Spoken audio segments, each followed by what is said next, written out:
From Montana's weather leader, this is Storm Tracker 24/7 on the Q2 streaming app. Out of this area of high pressure, we've seen the temperatures begin to warm, but some isolated strong to severe storms will impact areas of eastern Wyoming into South Dakota for this evening. And as we take it into tomorrow, a few more isolated storms will start to develop. But the green shaded areas from Billings towards the east indicate where again we could see stronger storms that could produce some gusty winds, heavy rainfall, hail could be involved with some of these storms. The yellow shaded areas here, once we get into northeastern Montana, could be fairly active as well. And we're going to continue to take that same pattern into Sunday when another stream of moisture moves across, and we could see widespread strong to severe storms on Sunday and again on Monday afternoons. So keep that in mind. A lot of outdoor recreation going on, and there could be some changes quickly. Overnight temperatures will be mainly into the 50s to low 60s, and daytime highs tomorrow mainly in the 80s. We're looking at a fairly quiet weather day on Saturday, but then those pop-up showers and thunderstorms work their way back into the forecast as we get later in the day. So watch for the possibility of perhaps some areas of very strong storms, especially into the eastern plains. Here's how things look in the extended outlook. Temperatures go 80s fairly consistently with the lows close to 60 degrees. The big concern is these pop-up showers and thunderstorms. A few possible Saturday around the Billings area, but much more active weather possible Sunday, and especially for the 4th of July. If you see storms develop, take safe cover. Here are the latest Doppler images for our region.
Time now for the Storm Tracker 24/7 Insider. The temperatures are very consistent. Saturday afternoon, most of the readings will be into the 80s across Montana and northern Wyoming, and it'll start off fairly quiet. A few clouds, but as the day goes on, the potential for stronger storm cells starts to develop from southwest Montana into the northeastern corner of the state. This could include some areas where we see very gusty winds. There's some hail potential and the potential for some heavy rain, especially in the eastern plains, where we'll see a lot more moisture continue to stream in by later in the afternoon and evening. And as we take it in towards Sunday, even more widespread showers and thunderstorms starting off in the 50s and 60s, but by the afternoon, notice especially into the eastern plains, we could see some strong to severe storms start to develop. Western Montana will look for temperatures to cool off quickly by the time we get into the 4th of July, with some scattered showers and thunderstorms to go along with that. A few stray showers, but warmer by the time we get later in the week. Bozeman and Butte also looking at a bit of a cool down over the weekend, bringing in that chance of stray showers and thunderstorms. And areas in central Montana also have the potential for showers and thunderstorms that could create some gusty winds, some hail, and frequent lightning. Take safe cover if storms approach. Still to come, your Storm Tracker 24/7 Big Picture. Here's the big picture.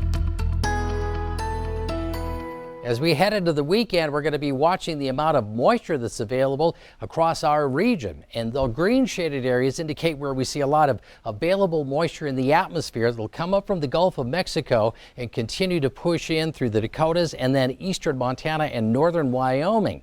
As we make our way through the weekend, the dew point numbers are an indication of how much available moisture there is in the atmosphere. Once we start looking at numbers that start reaching the 50s, we start to become very concerned about the potential for strong storms. but check out, we could even have the potential of some 60+ degree dew points by the time we start getting into the weekend. So the setup is there, a lot of available moisture. We've got good lift in the atmosphere with a lot of warm temperatures, and there's good wind shear. So the potential for strong to severe storms is definitely in the mix. So as we get through the weekend, watch out for the possibility of severe weather. That will be true Saturday, but especially Sunday and Monday. This could mean hail, gusty winds, even the potential for frequent lightning and very heavy rain that could cause some localized flooding. So if storms approach, make sure you take care and take cover in a safe structure, including a hardtop vehicle if you're outside enjoying the weather. Here's a look at current conditions across the state and throughout western Montana.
Still to come, see what's up from Storm Tracker 24/7.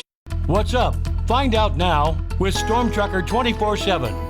After last year, when June was extremely hot and dry, one of the driest overall Junes on record, we saw a big change for June 2022. Here's a look at the almanac and the temperature profile. Anywhere you see a blue shaded number, that means that the temperatures were averaging below the seasonal average. Red means that we saw above average temperatures for that day, and the gray shaded areas mean that the temperatures were within a degree plus or minus of where we would be based on the 30-year average. We ended up with 16 degrees or 16 days with below average temperatures and 10 above. Our warmest readings all month long, 94 degrees on the 18th was the warmest that we saw, but we also saw some of those readings down into the 60s, especially early into the month. As far as precipitation, way different picture than we saw 1 year ago. You'll notice that a good number of days we saw at least a trace of precipitation, and on the 19th, almost half of the total precipitation for the entire month, 1.41 inches, was recorded at the airport. So overall for the month, we ended up at 0.72 of an inch more than we would typically see based on the 30-year average. Things look similar going into July.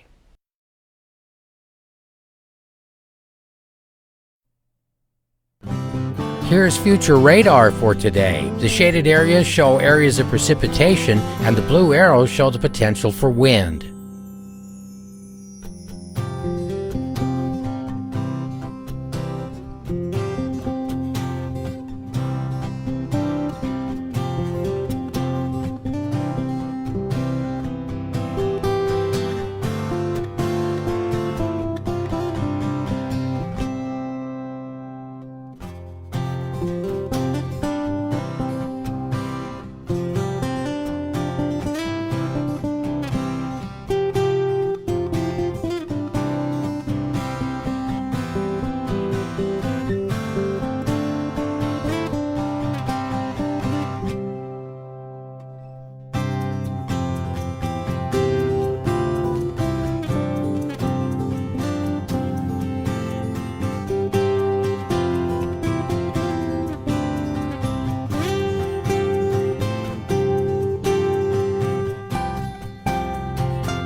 Still to come, your Storm Tracker 24/7 day planner.